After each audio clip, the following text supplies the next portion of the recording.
자, 안녕하세요, 여러분. 오늘은 제가 편입 영단어를 좀 어떻게 외우면 좀 효율적으로 많이 잘 외울 수 있을까에 대해서 좀 설명을 하는 영상을 찍어보려고 하는데요. 사실 제가 유튜브 영상이 처음이라서 이렇게 찍는 게 이제 맞나 싶지만 오늘 제가 말씀드릴 어떤 목차에 대해서 좀 설명을 하겠습니다. 사실 목차가 제가 지금 여기 있어서 좀 저도 보면서 한번 읽어볼게요. 첫 번째는 단어장 종류.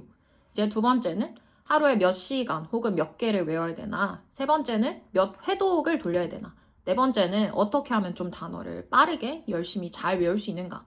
다섯 번째는 빨리 까먹는데 좀 안 까먹는 방법이 어디 있냐. 여섯 번째.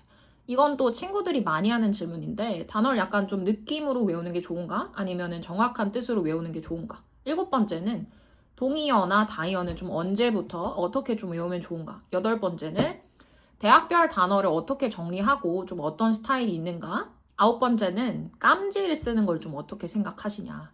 열 번째는 사실 질문이라기보다는 이 편입 영어에서 단어가 얼마나 중요한지에 대해서 좀 설명을 하려고 합니다.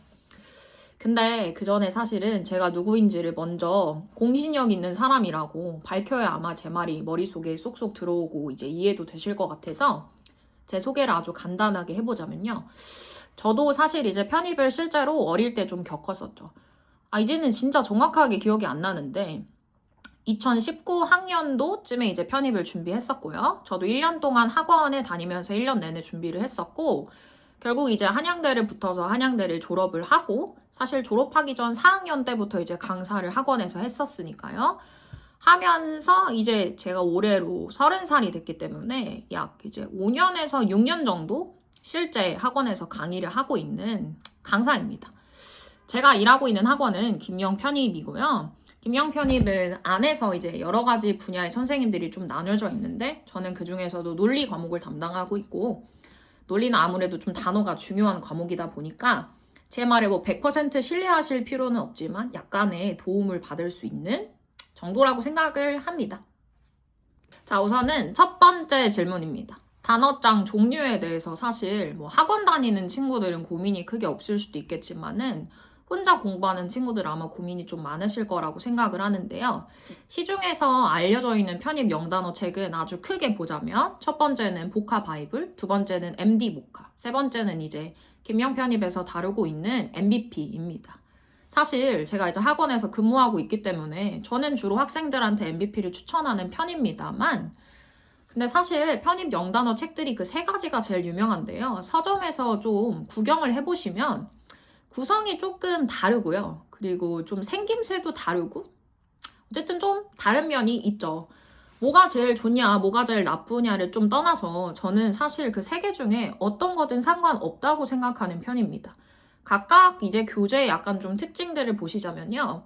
MBP는 제 생각에 군더더기 없이 좀 깔끔한 편입니다. 단어, 뜻 같은 거, 예문 하나씩 정리가 잘 되어 있고요. 그리고 옆에 동의어 같은 것도 정리되어 있고 제가 MBP의 제일 좋은 점이라고 생각하는 것은 저 공부할 때는 아니었는데 뒤쪽에 이제 부록처럼 수거편을 좀 따로 만들어 주셨어요. 근데 그 수거들이 제가 생각하기에 편입에 굉장히 이제 많이 출제되는 수거들만 좀 컴팩트하게 모아놨다고 생각을 하기 때문에 저는 MBP는 이런 특징이 있다고 설명을 드리고요. 그 다음에 아마 보카바이블도 좀 많이 외우실 건데 저도 사실 편입 학원을 본격적으로 들어가기 전에는 보카바이블을 혼자 사서 봤었는데요. 이제 보카바이블의 장점은 어떤 단어가 있으면 그 옆에 적혀져 있는 것들이 상당히 많습니다. 뭐 파생어든 뭐 유의어든 이런 것들이 상당히 많아서 그런 것들을 좀 한 큐에 정리하고 싶다라고 생각하는 친구들한테는 좀 좋은 편인 것 같고요. 그리고 MD 보카는 제가 사실 아주 익숙한 편은 아니어서 뭐라고 설명드리기 좀 그렇지만 양이 굉장히 많고 이제 한 권으로 좀 완벽하게 처리할 수 있다라는 장점이 있는 것 같습니다. 그래서 근데 혹시나 혼자 공부하는 친구들이라면 서점에 꼭 가가지고 구경을 하시면서 자기 스타일에 뭐가 좀 잘 맞을까 그냥 가독성 보고 결정하시는 게 가장 현명한 선택이라고 봅니다. 단어장은 종류가 중요하다기보다는 이 단어장을 얼마나 좀 끝까지 파고들면서 씹어 먹는가가 훨씬 더 중요하다고 생각하기 때문에 그렇고요. 그리고 제가 생각하기에 더 중요한 단어장은 혼자 정리하는 단어장이라고 생각을 합니다. 이게 사실 단어장을 통해서 알아가는 단어들보다는 혼자 정리하면서 외워가는 단어들이 훨씬 더 전 중요성이 좀 더 크다고 보거든요. 왜냐? 단어장들은 그냥 내가 외워야 되는 명목을 가지고 보는데 혼자 정리하는 단어장들은 내가 어디선가 본 단어를 노트에다 적는 거죠. 예를 들어서 독해 문제를 풀다가 논리 문제를 풀다가 그러면 내가 아주 큰 노력을 들이지 않아도 내 머릿속에 잘 들어오고 예문을 따로 보지 않아도 이미 문제를 풀면서 만났던 단어들이기 때문에 훨씬 더 기억 속에 많이 남는다는 거죠. 그래서 제가 생각하기에 단어장의 종류, 개수를 좀 따져보자면 우선 메인으로 둘 단어장 하나를 구매하시는 거예요. 제가 아까 말씀드렸던 그 3개 중에 하나를 구매하시고 이제 하나는 혼자 정리하는 단어장을 하나 마련하시되 저는 혼자 정리하는 단어장을 쓰실 때도 너무 조그만 단어장보다는 B5 사이즈? 그 정도 사이즈의 단어장에다가 좀 논리랑 독해를 나눠서 정리하셨으면 좋겠어요. 왜냐면 정리하시다 보면 이제 느끼시겠지만 논리는 또 논리에만 좀 집중적으로 나오는 단어들이 있기 때문에 따로 정리해두면 좀 겹친다는 느낌을 받으면서 쌓아가기 쉽거든요. 그래서 그렇게 한번 구매하셔보시면 좋겠죠. 자, 2번째 질문은 하루에 몇 시간 혹은 몇 개를 외워야 되냐. 사실 저는 이게 가장 좀 애매한 질문이라고 생각을 하는데 제 수업을 듣는 학생들한테는 전 기본적으로 뭐라고 말하냐면 기본적으로 네가 하루에 공부를 6시간이나 7시간 정도 한다라는 전제가 있다면 지금 이 시기 1, 2월 달인데요. 이 시기가 아니고 연말이 되더라도 하루에 2-3시간은 기본적으로 투자를 해라. 2-3시간 투자를 할 때도 그냥 MBP에만 투자하는 거는 절대 안 된다. 메인 단어장에만 투자하는 건 절대 안 되고 개인 단어장까지 같이 시간을 합쳐서 2-3시간 정도 보라고 이제 추천하는 편입니다. 가장 적절하다고 생각을 하고요. 그리고 이제 몇 개를 외워야 되냐. 사실 제가 여기 하면서 몇 개 외우세요 라고 딱 정해주면 좋으시겠죠? 깔끔하니까. 근데 사실 그게 몇 개로 따지는 것보다는 종류, 시간으로 따지는 게 저는 훨씬 더 효율적이라고 생각하는 편입니다. 왜냐면 편입 영단어는 실제 몇 개가 출제되는지 알 수가 없습니다. 저도 지금 강사 5, 6년차 하고 있지만 저만의 개인적인 단어장이 있거든요. 거기다가 모르는 단어 정리하고 또 외워야 되고 또 어떤 시험 끝나고 나면 또 새로운 어휘 나왔다 이러면 또 적어야 되기 때문에 개수로 따지는 것보다는 뭐 시간 그리고 종류로 따지는 게 훨씬 더 좋다고 봅니다.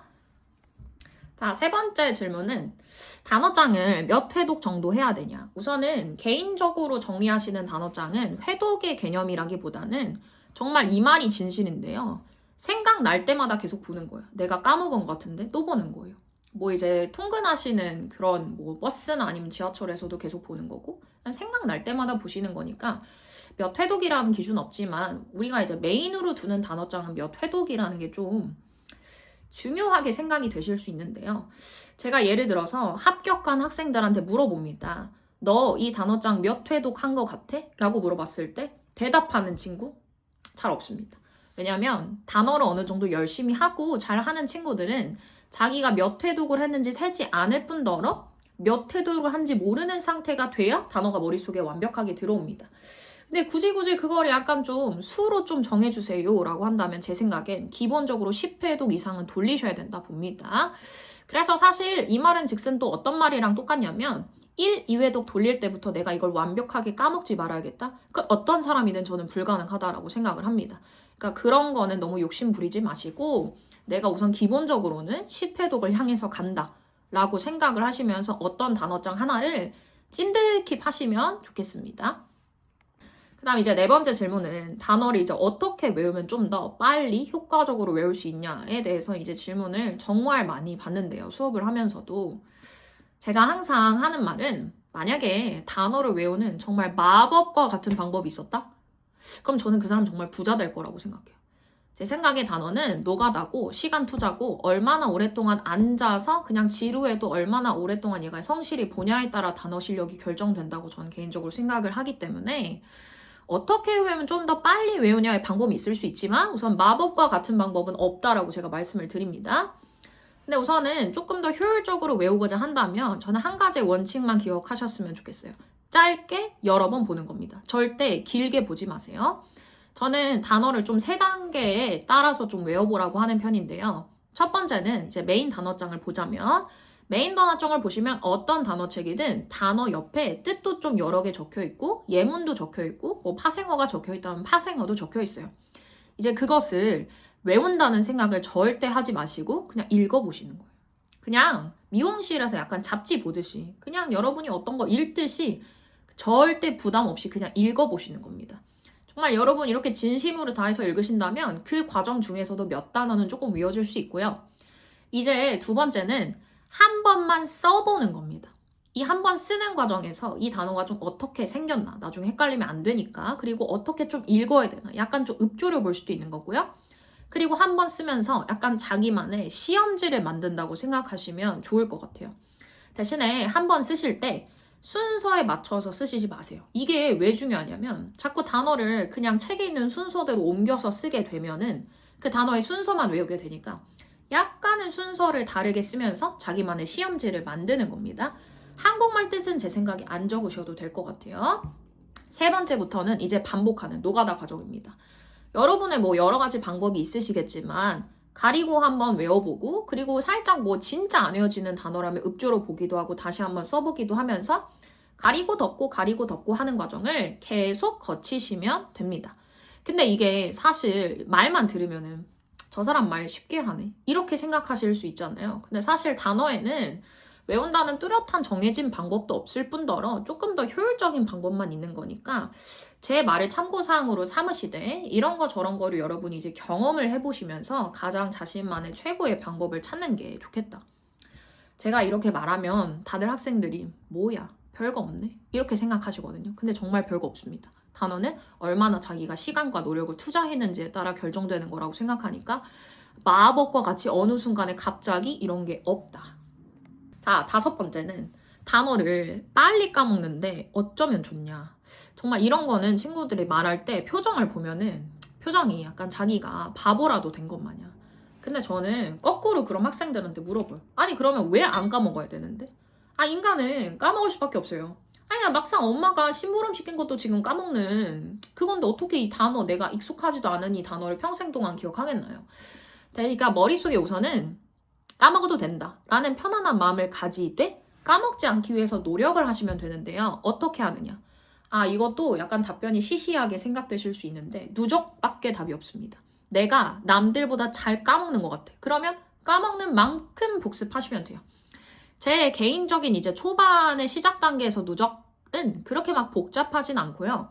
자기가 만약에 하루에 단어를 100개씩 외워서 뭐 시험을 매번 통과했다고 생각을 합시다. 그러면 사실 평일에는 누적하기가 조금 힘들 수도 있어요. 왜냐하면 초반에는 단어 외우는 게 되게 버겁기 때문에 하나 외우는데도 되게 오래 걸릴 수 있잖아요. 그럼 이제 월, 화, 수, 목, 금에 외운 단어가 한 500개 정도 쌓일 거란 말이죠. 그러면 토요일, 일요일에는 새로운 단어를 절대 외우시지 않는 겁니다.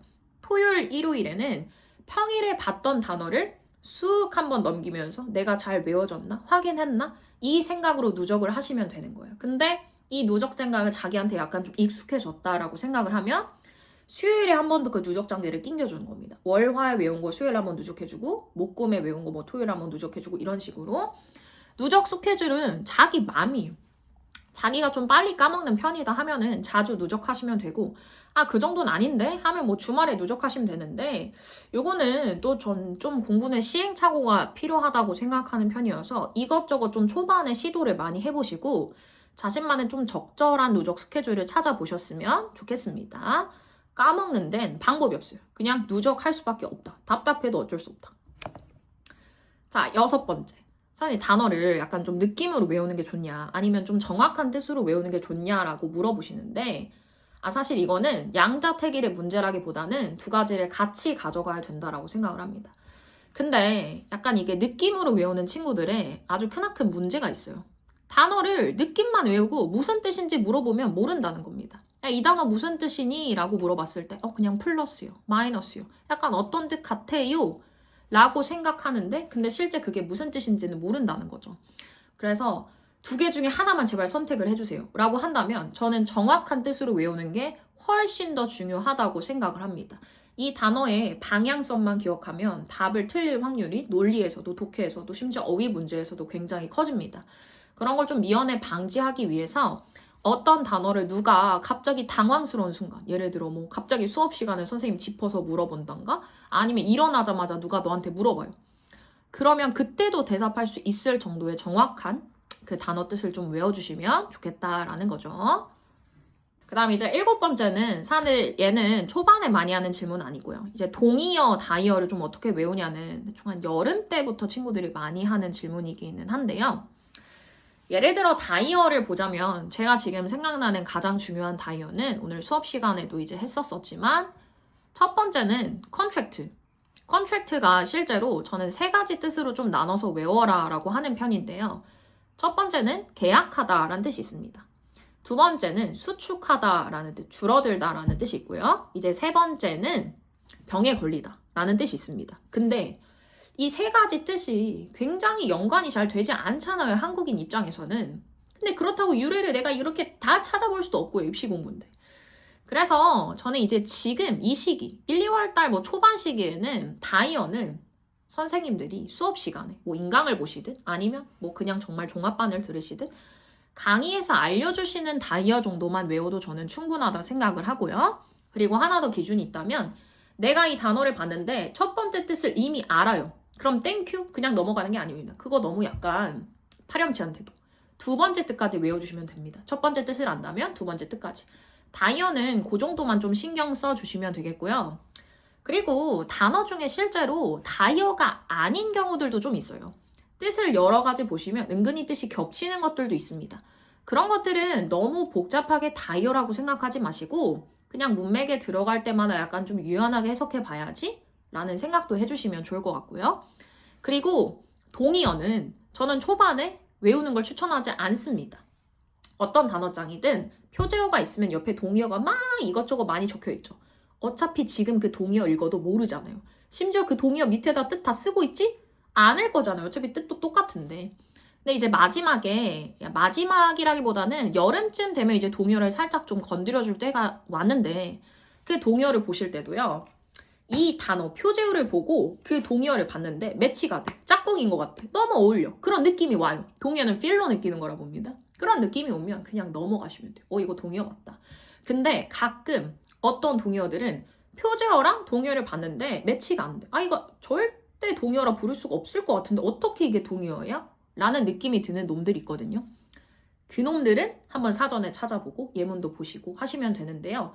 여름쯤 되면 여러분이 열심히 한다는 전제가 있으면 동의어들 중에 절반 이상도 아는 것이 될 것입니다. 그러니까 동의어는 너무 초반부터 부담을 가지지 마셨으면 좋겠어요. 오히려 그게 좀 더 단어를 외울 때 장애물이라고 생각을 합니다. 저는.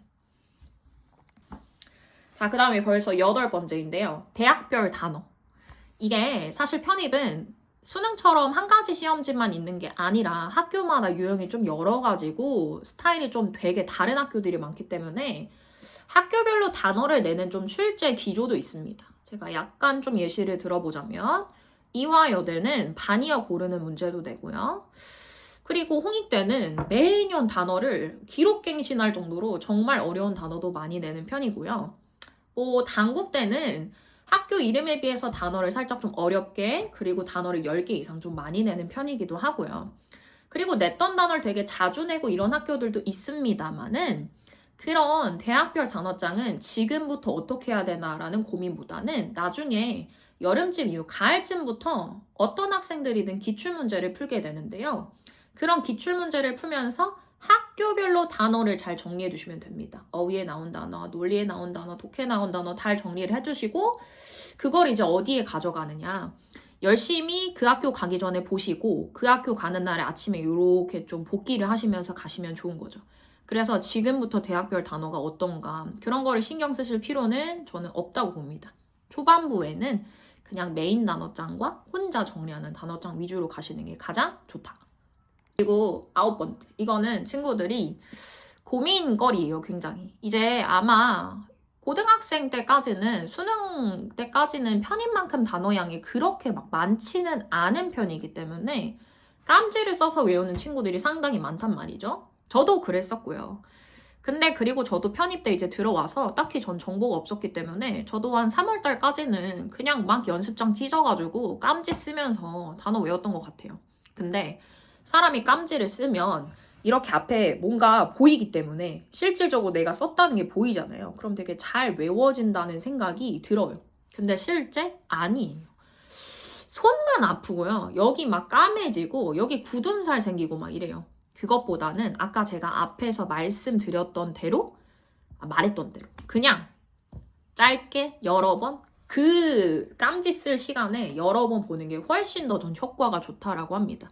그리고 깜지 쓰지 말라는 것은 이거는 공통적으로 선생님들께서 많이 하시는 말씀이기도 하고 근데 처음부터 깜지를 안 쓰는 게 되게 좀 힘들 수 있어요. 왜냐하면 자신한테 어떤 습관으로 남아있을 수 있으니까. 그렇기 때문에 이것만 좀 자제하시면 될 것 같아요. 그냥 어떤 단어를 보자마자 기계적으로 계속 10번 이상 쓴다. 이것만 안 하시면 돼요. 진짜 막 잘 안 외워지는 단어의 경우는 전 깜지 써도 된다고 보거든요. 하지만 너무 기계적인 깜지는 전 비추드립니다. 여러분의 손과 체력을 위해서 비추드립니다. 마지막 10번째는 이제 단어의 제가 중요성에 대해서 이제 아주 강조와 약간의 협박입니다. 제가 뭐라고 이제 협박을 드리는지는 저도 잘 모르겠지만 그냥 말을 해보자면 제가 편입 때 가장 중요하다고 여기는 과목 자체가 단어입니다. 근데 이유가 뭐 여러 가지겠지만 여러분이 어떤 언어를 배우시든지 간에 단어를 모르면 할 수 있는 게 없어요.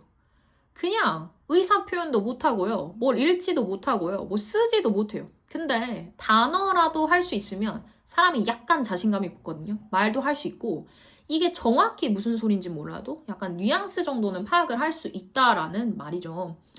그것부터가 이제 영어의 재미가 생기는 건데 사실 단어 외우는 게 제일 싫잖아요. 그래서 자꾸 이렇게 등한시하게 되면은 그냥 계속 똑같아요. 안 읽혀요. 무슨 뜻인지 모르겠어요. 못 풀겠어요. 그리고 이게 저는 단어를 약간 좀 업보라고 생각을 하는데 초반에는 단어를 이제 좀 많이 외우라고 하는데요. 그때 단어를 제대로 안 외워두면 이게 언제 느껴지냐면요. 여름까지는 좀 잘 안 느껴질 수도 있어요. 왜냐하면 여름까지는 대부분 단어를 좀 찾으면서 풀기 때문에. 근데 이제 기출문제 푸실 때는 단어를 찾으면서 푸실 수가 없단 말이죠. 그러면 그때부터 울고 싶어요. 어떻게 해야 되지? 근데 단어는 아까 말씀드렸던 것처럼 마법과 같이 해결되는 게 아니란 말이죠. 그럼 이제 그때부터 남들 막 다 독해 논리 문제 막 문제 팍팍팍 풀고 있는데 또 하루 종일 전 단어만 봐야 돼요. 현타 와요. 공부하기 싫어요. 계속 악순환입니다. 그리고 여러분이 편입을 들어오실 때 뭐 유튜브 영상도 찾아보시고 이것저것 찾아보셔서 아시겠지만 편입은 단어가 양이 너무 방대하고 너무 어려워. 예를 들어서 우리 수능 특강 풀 때 밑에 약간 어려운 단어들 적어주잖아요. 그런 단어를 편입해서는 알아서 하삼. 약간 이런 느낌입니다. 그리고 단어 양이 너무 많아서 아까 제가 말했던 것처럼 저도 계속 외워야 되고요. 강사분들도 계속 정리하셔야 됩니다. 그러니까 학생 입장에서 단어 외우는 게 왜 싫은지는 저도 학생이어 봤기 때문에 익히 알고 있습니다. 하지만 그냥 부처와 같은 마음으로 어쩔 수 없다. 하기로 했으면 어쩔 수 없이 이런 약간 멋진 마음으로 단어는 열심히 많이 어떻게든 해결을 하세요. 그리고 이게 초반에만 되게 하기 싫지 어느 순간부터 단어 외우는 걸 되게 기계적으로 하게 되실 거예요. 그 순간을 기다리세요. 기계적인 순간이 오게 되면 아씨 나 단어 외우기 싫다 이 생각도 잘 안 듭니다. 원래 초반부가 원래 습관 잡기 뭐든지 다 힘든 거잖아요. 이 몇 개월을 좀 잘 지혜롭게 헤쳐나가신다면 나중에 단어 외우는 건 그냥 밥 먹듯이 하게 됩니다. 우리 밥 안 먹으면 밥 왜 안 먹니? 라고 하잖아요. 편입은 똑같아요. 단어 안 외우면 단어 왜 안 외우니? 이거예요. 밥이랑 그냥 똑같다고 생각하시는 게 가장 좋습니다. 자, 이렇게 해서 오늘 제가 편입 단어 어떻게 외우면 좋을지 사실 저 나름대로의 목차를 가지고 설명한다고 생각은 했으나 약간 주절주절 말하게 된 것 같아요. 혹시나 이 영상이 약간 여러분한테 닿게 된다면 약간의 뭐 질문이 있던지 아니면 뭐 고민거리가 있으면 댓글로 남겨주시면 좋을 것 같아요. 그럼 제가 최대한 상세히 열심히 도와드리도록 하겠습니다. 그리고 앞으로도 이것저것 제가 수업하면서 학생들이 좀 고민거리였던 거 아니면 뭐 합격생 친구들이 이제까지 어떻게 공부했는지 그런 것들도 한번 올려볼 생각이니까 좋아요, 구독을 해주시면 좋겠어요. 제 영상이 부디 여러분한테 닿기를 바랍니다.